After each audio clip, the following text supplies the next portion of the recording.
हर साल गूगल की top search में रहने वाला वर्ड बिटकॉइन, और ऐसा क्या रीजन है कि ये वर्ड इतना ज्यादा सर्च हो रहा है, और एक्चुअल में बिटकॉइन है क्या? तो बिना किसी टेक्निकल और कॉम्प्लिकेटेड वर्ड्स का यूज किए इसको बहुत ही सिंपल तरीके से समझते हैं। ऑल ओवर द वर्ल्ड अगर आप देखें, आपको कोई भी पैसा क्यों देता है? आपको कोई पैसा तभी देता है जब आप उसके बदले में कोई वैल्यू ऐड करते हैं या कोई काम करके देते हैं। ऑफिस में भी आपको सैलरी तभी मिलती है जब आप कोई काम करते हैं या उस कंपनी के लिए कोई वैल्यू ऐड करते हैं। एक दुकानदार को भी पैसा तभी मिलता है जब उसके बदले में कोई सामान देता है। In fact all over the world अगर आप देखेंगे तो आपको पैसा तभी मिलेगा जब आप कोई वैल्यू ऐड करें या उसके बदले में कोई काम करें। एक तरह से money is equal to value, और टाइम टू टाइम मनी को अलग अलग चीजों से रिप्रेजेंट किया जाता रहा है। जैसे पहले के टाइम में लोग अनाज और गेहूं देके काम कराते थे, फिर लोगों ने धीरे धीरे उन सब चीजों में ज्यादा इंटरेस्ट दिखाया जो लंबे समय तक खराब ना हो, उनकी वैल्यू ज्यादा हो, जैसे कि गोल्ड। लेकिन गोल्ड को भी कैरी करना आसान नहीं था। फिर गवर्नमेंट ने एक ऑप्शन दिया जिसमें आपको गोल्ड कैरी करने की जरूरत नहीं है, आप अपना गोल्ड गवर्नमेंट के पास डिपॉजिट कर सकते हैं और उसके बदले में आपको एक रिसिप्ट मिलेगी, और उस रिसिप्ट के बेसिस पे आप ट्रांजैक्शन कर सकते हैं। और फिर वही रिसिप्ट आगे चल के पेपर मनी में कन्वर्ट हुई। फिर लोगों ने मनी को रिप्रेजेंट करने के लिए किसी सामान की बजाय गवर्नमेंट के एक प्रॉमिस पे ट्रस्ट किया। मैं धारक को इतना अमाउंट पे करने का वचन देता हूं। इस प्रॉमिस के जरिए गवर्नमेंट ने यह बताया कि आप इस नोट को लेकर अगर कहीं जाएंगे तो आपको वैल्यू मिलेगी। लेकिन अगर ऐसा है तो गवर्नमेंट नोट प्रिंट करके सबकी प्रॉब्लम क्यों नहीं सॉल्व कर देती?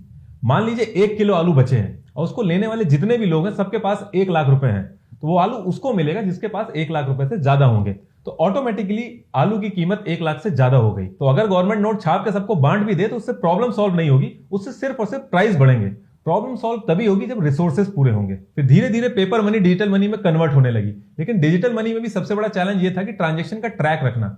अगर आपके अकाउंट से पैसे कटे हैं तो दूसरे के अकाउंट में पहुंच जाएं, और ऐसा ना हो कि दूसरे के अकाउंट में पहुंच जाए और आपके अकाउंट से कटे ही ना। तो इन सब चीजों का ट्रैक रखने के लिए एक सेंट्रलाइज्ड बैंक सिस्टम बना। लेकिन इस सेंट्रलाइज्ड बैंकिंग सिस्टम में भी चैलेंजेस हैं। जो पैसा आप बैंक में सेव करते हैं उस पैसे को बैंक इन्वेस्ट करता है, और अगर उस इन्वेस्टमेंट में कोई लॉस हो जाए तो आपका पैसा रिस्क पे आ जाता है। जैसे कि पीएनसी बैंक के केस में हुआ, लोग अपना ही पैसा बैंक से नहीं निकाल पा रहे थे। 2008 में लेमन ब्रदर्स जब नुकसान में आया था, जो कि एक फाइनेंशियल इंस्टीट्यूट है, पूरे ग्लोबल लेवल पे एक रिसेशन आ गया था। अगर आज की डेट में सब लोग एक साथ बैंक से अपना पैसा मांगने लगे तो बैंक दे ही नहीं सकता। आपके अकाउंट में जो बैलेंस शो करता है वो एक्चुअल में एक नंबर होता है जिसकी एग्जिस्टेंस बैंक पैसा रोटेट करके मेंटेन करता है। एक तरह से आप अपने पैसे का कंट्रोल किसी दूसरे के हाथ में दे रहे होते हैं। इसमें ट्रांसपेरेंसी की दिक्कत तो होती ही है, और क्योंकि कुछ चुनिंदा इंस्टीट्यूट इस पूरे पैसे को कंट्रोल कर रहे होते हैं तो इसमें करप्शन भी इन्वॉल्व होता है। और गवर्नमेंट अगर चाहे तो आपके पैसे के लीगल स्टेटस को भी हटा सकती है, जैसा कि हमने डिमोनेटाइजेशन में देखा। अक्टूबर 2008 में एक डॉक्यूमेंट पब्लिश हुआ, और जिसने उस डॉक्यूमेंट को पब्लिश किया था उसने अपना नाम सतोशी नाकामोटो बताया। अब एक्चुअल में सतोशी नाकामोटो है कौन, ये आज तक नहीं पता चल पाया। तो इस पर्टिकुलर डॉक्यूमेंट ने सजेस्ट किया जो हमारा करंट बैंकिंग सिस्टम है उसको कैसे रिप्लेस किया जा सकता है बिटकॉइन करेंसी के थ्रू। तो एक्चुअल में इसका मतलब क्या हुआ? इसका मतलब हुआ जो करंटली हमारा बैंक एक सेंट्रलाइज सिस्टम बना के सारे ट्रांजैक्शन के रिकॉर्ड मेंटेन कर रहा है और मेक श्योर कर रहा है कि ट्रांजैक्शन सक्सेसफुल हो, उसका एक ऑल्टरनेटिव भी देखा जा सकता है बिटकॉइन करेंसी के थ्रू। वैसे कई सारी क्रिप्टो करेंसीज मार्केट में आ गई हैं, लेकिन हम यहाँ पे बिटकॉइन का एग्जांपल लेके चलेंगे। जब आप पेटीएम से कोई प्रोडक्ट खरीदते हैं या कोई ट्रांजैक्शन करते हैं तो आपको कुछ रिवॉर्ड पॉइंट्स मिलते हैं। जनरली वो रिवॉर्ड पॉइंट्स पेटीएम के अंदर यूज होते हैं। अगर वो रिवॉर्ड पॉइंट्स बाहर यूज होने लगे और हर कोई उसको एक्सेप्ट करने लगे तो उसकी वैल्यू बढ़ जाएगी। सेम यही चीज होती है बिटकॉइन के केस में। बिटकॉइन एक क्रिप्टो करेंसी है, आगे चल के उसकी एग्जिस्टेंस किस लेवल पे होगी ये डिपेंड करता है कि उसकी एक्सेप्टेंस कैसी है, लोग उसको किस तरीके से एक्सेप्ट कर रहे हैं और कहां एक्सेप्ट कर रहे हैं। बिटकॉइन एक डिजिटल क्रिप्टो करेंसी है, उसकी फिजिकल कोई एग्जिस्टेंस नहीं है। जब आप कोई बिटकॉइन खरीदते हैं इसका मतलब आप एक स्पेसिफिक बिटकॉइन एड्रेस खरीदते हैं जिसके थ्रू आप ट्रांजैक्शन करते हैं एक दूसरे स्पेसिफिक बिटकॉइन एड्रेस पे। बिटकॉइन एक ऑटोमेटेड स्ट्रक्चर है, इसके लिए आपको बैठ के प्रोग्रामिंग या कोडिंग नहीं करनी है। इसकी एल्गोरिदम भी ऑटो रन पे चलती है, लेकिन एल्गोरिदम रन कराने के लिए भी सिस्टम और कंप्यूटर की जरूरत पड़ती है, और इतने बड़े लेवल पे हजारों कंप्यूटर्स की जरूरत पड़ेगी, और इन हजारों कंप्यूटर्स को मेंटेन करने के लिए एक थर्ड पार्टी की जरूरत पड़ेगी।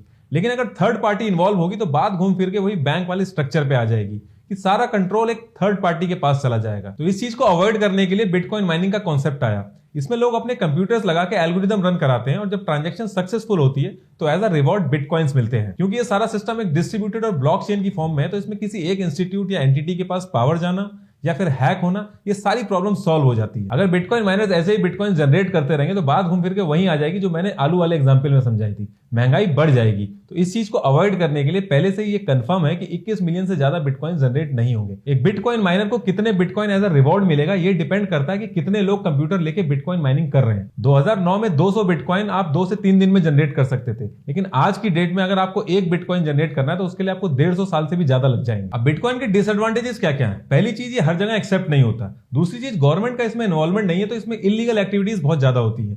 तीसरी चीज, ये बहुत ही ज्यादा वॉलेटाइल इन नेचर है।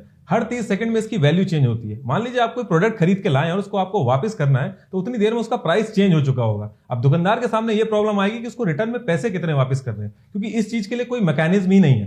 क्योंकि ये ओपन सोर्स है, तो हो सकता है आगे चल के इसमें कोई मैकेनिज्म बन जाए। इन सब चीजों से ज्यादा इंपॉर्टेंट चीज ये है कि क्या बिटकॉइन इंडिया में लीगल भी है या नहीं। तो इसका जवाब है बिटकॉइन इंडिया में लीगल है, लेकिन गवर्नमेंट इसको रिकॉग्नाइज भी नहीं करता। इसका मतलब जो भी आप ट्रेडिंग या परचेजिंग करेंगे तो इसमें सारा का सारा रिस्क आपका होगा। गवर्नमेंट इसके रेगुलेशन बनाने पे काम कर रही है, लेकिन उसका कुछ आउटकम अभी आया नहीं है। 5 अप्रैल 2018 को आरबीआई ने सारे बैंकों को एक नोटिस जारी किया, जिसमें यह मेंशन था कि जितनी भी एंटिटीज क्रिप्टो करेंसी में डील कर रही हैं उनको आप अपनी सर्विसेज ना दीजिए। यानी कि क्रिप्टो करेंसी एक्सचेंज से आप अपना पैसा बैंक अकाउंट में विड्रॉ नहीं कर सकते। फिर इस चीज को क्रिप्टो करेंसी एक्सचेंज ने सुप्रीम कोर्ट में चैलेंज किया और 2 साल ये केस चला और इसको जीत लिया क्रिप्टो करेंसी एक्सचेंज ने। फिर आरबीआई को अपनी गाइडलाइंस हटानी पड़ी। बिटकॉइन को आप 2 तरीके से यूज कर सकते हैं। एक तो आप इसमें ट्रांजैक्शन कर सकते हैं, लेकिन उसमें आपकी डिपेंडेंसी दूसरे पे होगी कि वो बिटकॉइन एक्सेप्ट करेगा या नहीं।